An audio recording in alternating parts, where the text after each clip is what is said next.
салом сомиёни азиз, соат дар Москав 13 барномаи иттилоотии хабарҳои рӯзро бо таваллути ин соатаи Тоҷикистон ва ҷаҳон мустақиман мешунавед.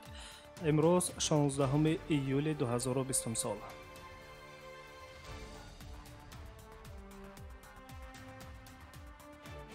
парвозҳои чартерӣ замоне байни мақомоти салоҳиятдори Тоҷикистону Русия ба мувофиқа расонида шуданд, ки пандемияи коронавирус монеаи рафтуомади озоди шаҳрвандон гардид ва дар пай ба муваққатан қатъ гардидани парвозҳои мунтазами байналмилалӣ сабаб гашт. Чунин ҳол на танҳо дар Тоҷикистону Русия, балки дар тамоми кишварҳои ҷаҳон дида мешавад. Дар ин ҳол танҳо бо истифодаи парвозҳои чартерӣ мақомотҳои кишварҳо кӯшиш мекунанд, ки аз дигар давлатҳо шаҳрвандонашонро баргардонанд. кӯшишҳои ҷониби Тоҷикистон низ дар ин самт самара додааст. Аз замони мувофиқа ва тасдиқ гардидану амалӣ шудани парвозҳои чартерӣ аз шаҳрҳои Москав, Санкт-Петербург, Қазон, Екатеринбург ва Новосибирски Русия садҳо шаҳрвандони хоҳишманд ба Тоҷикистон интиқол ёфтанд.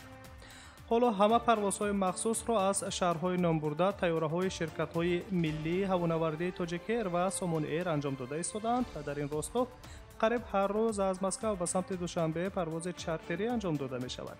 аз шаҳрҳои Санкт-Петербург, Қазон, Екатеринбург ва Новосибирск бошад, ҳафтаи 1-2 адад чунин парвозҳои чартерӣ ба самти Душанбе амалӣ карда мешаванд, гуфт сафири фавқулода ва мухтори ҷумҳурии Тоҷикистон дар Федератсияи Русия Имомуддин Саторов. дар идомаи суҳбат раҳбари намояндагии дипломатии хабарҳо дар хусуси ба коронавирус сироят ёфтани кормандонашро тасдиқ ва ё рад накард, аммо дар самти парвозҳои чартерӣ сухан аз он рафт, ки бо талошҳои ҳукумати ҷумҳурии Тоҷикистон ва дигар мақомотҳои салоҳиятдори кишвар дар мувофиқа бо ҷониби Русия парвозҳои махсус то охири моҳи мазкур барои қариб ҳар рӯз ба мувофиқа расиданд. ва ҳамчунин гуфтушуниди ҳарду ҷониб дар самти барқарор кардани парвозҳои мунтазам идома доранд. Интизор меравад, ки дар ояндаи наздик дар ин самт мувофиқаҳо сурат гирад ва парвозҳои дуҷониба ба таври муқаррарӣ мисли пештара ба роҳ монда шавад. дар ҳоли ҳозир вазъ хубтар аст, гарчанде қабули дархостҳои шаҳрвандон тариқи суроғаҳои электронӣ ба роҳ монда шуда бошад ҳам, вале баъзе аз шаҳрвандон мустақибан муроҷиат мекунанд, ки мо дар ҳама ҳолат онҳоро ноумед намекунем ва ҳатман дархостҳои шаҳрвандонро қабул карда ҷиҳати баррасӣ ба салоҳияти ҳайати комиссияи вижа мегузорем.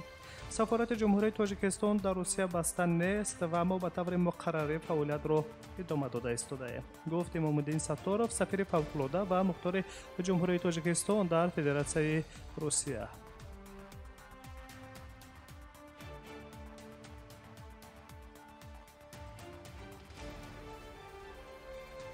хабарҳои рӯзро мустақиман мешунавед ва ба душанбе назар мекунем. раҳбари палатаи ҳисоби Тоҷикистон Қарахон Чилазода ба хабарнигорон дар нишасти матбуотӣ гуфт, барои худокназарӣ дар харҷ кардани маблағҳои буҷа дар нимсолаи аввал 173 нафар мансабдорони давлатӣ ба ҷавобгарӣ интизомӣ кашида шуданд. ба гуфтаи вай, дар кишвар 6 моҳ аудиторҳои палатаи ҳисоб 111 муассисаи давлатиро барои муайян кардани истифодаи мақсадноки маблағҳои буҷа тафтиш карданд.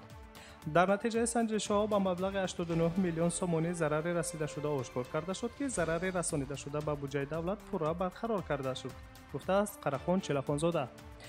гузарондани санҷишҳо дар муассисаҳои давлатии кишвар 45 маротиба кам шуда, ҳаҷми зарари ошкор шуда нисбат ба ҳамин давраи соли гузашта қариб 6,3 ҳазор сомонӣ зиёд шудааст. раҳбари палатаи ҳисоб инчунин қайд кардааст, ки бо супориши президенти ҷумҳурии Тоҷикистон Эмомалӣ Раҳмон, палатаи ҳисоб дар оғози сол санҷишҳои нақшавии 27 корхонаи кишварро, ки семент ва санг истеҳсол мекунанд, лағв кардааст. вай қайд кардааст, ки санҷиши корхонаҳои зикршуда бо мақсади баландбардоштани кори самарабахши онҳо аз ҷониби сарвари давлат бекор карда шудааст.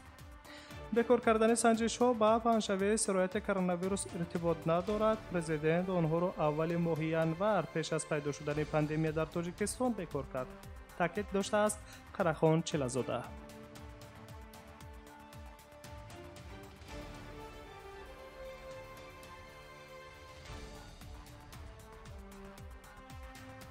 аз Тоҷикистон ба Ӯзбекистон меравем. президенти ҷумҳурии Ӯзбекистон Шавкат Мирзиёев ба раиси шаҳри Тошканд Ҷаҳонгир Артирхоҷаев ва вазири тандурустии Ӯзбекистон Алишер Шодмонов барои ташкили номатлуби корҳо оид ба пешгирии паҳншавии коронавирус танбеҳ эълон кард, менависад хабаргузории Фарғона. در تاشکند و ولایت تاشکند با گفته پرزیدنت، حاکمان و راهبران بخش‌ها حالت واقعی را نامختند و نمی‌فهمند. وضع واقعی مؤسسه‌های طبی را نمی‌دانند و برای پیشگیری و محافظت اهالی از ویروس مسئولیت پوره بر دوش ندارند. جهت تبابت سر وقت و درستی بیماران کارهای با ثمر انجام نمی‌دهند. طبری که در خبر از قبل شوکت میرزیویف نوشته شده است، وزارت تندرستی در یک ماه اخیر استراتژی و روند تبابت کرونا ویروس را ویران کرد. عملیه طبی با نظر داشته وضع موجوده تغییر نیافت. در تاشکند تشخیصگاه‌ها و داروهای ضروری نمی‌رسند. در داروخانه‌ها نرخ داروهای ضد ویروسی یک چند مرتبه بلند شده است. در بیمارخانه‌های شهر تاشکند 418 جای و در تبابتگاه‌های ولایت تاشکند 816 واحد کاری خالی باقی ماندند. در تاشکند قریب 100 نقلیات یاری تعجیلی نمی‌رسد. بنابر نوشته گازeta .uz شوکت میرزیویف مسئولین حکومت تاشکند، وزارت تندرستی، پروکراتورا و دیگر اداره‌ها را برای به این مشکلات اهمیت ندادن انتقاد شدید کرده است.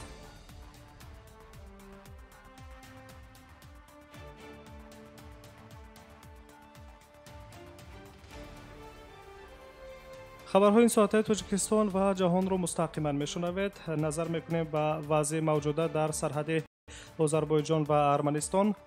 کاتب مطبوعاتی وزارت دفاع ارمنستان شوشا استپانیان از سر زدن مناقشه ها در مرز با آذربایجان خبر داد. طوری گفته می شود مناقشه شبانه ساعت 3:40 به وقت محلی بین نظامیان قواهای مسلح ارمنستان و آذربایجان به وقوع آمده است. همچنین خبرگزاری ریا نووستی از قول شوشا استپانیان سخنگوی وزارت دفاع ارمنستان می نویسد که ساعت 4:20 به وقت محلی حربیان قواهای مسلح جمهوری آذربایجان با استفاده سلاح آتشفشان دهه‌های ایگاپیار و موسساس را تیرباران کردند. وزارت دفاع آذربایجان در نوبت خود دوباره آغاز شدن مناقشه را تصدیق کرد. گفته می شود که قواهای مسلح ارمنستان کوشش دیگر حمله به موقع‌ها در منطقه طاووس سرحدی را داشتند. یادآور می‌شویم که مناقشه‌ها در سرحد ارمنستان و آذربایجان که روز 12 ایول آغاز کرد و 3 روز باز این جانب ادامه دارد، به گفته مقامات رسمی باکو 11 سرباز آذربایجان از جمله یک ژنرال قواهای مسلح در این درگیری‌ها کشته شدند. جانب ارمنستان خبر 2 تلفات و 5 نفر مجروحان را اعلام داشت. آذربایجان و ارمنستان عیب را در مناقشه‌ها بر گردن یکدیگر می‌زنند. جامعه جهانی باشد جانب‌ها را به مکالمه تشویق می‌نماید.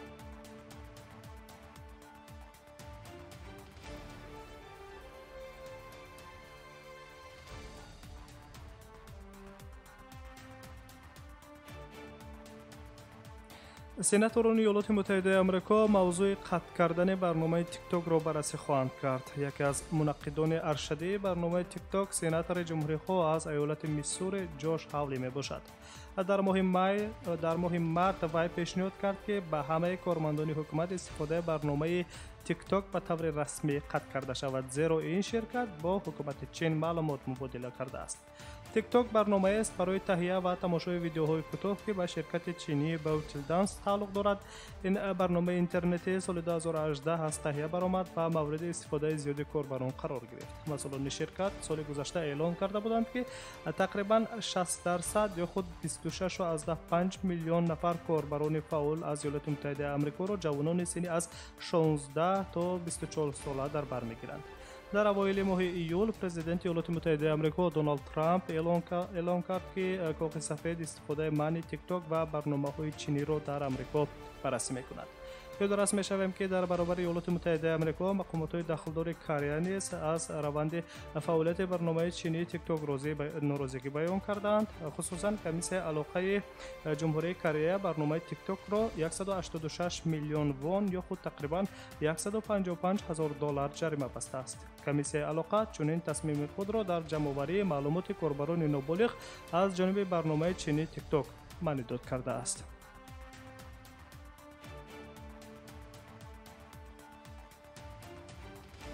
سامیان عزیز، مهمترین تحولات این ساعت تاجیکستان و جهان را در برنامه اطلاعاتی خبرهای روز مستقیما شنیدید. تا ساعت‌های بعدی با خبرهای تازه. سلامت باشید.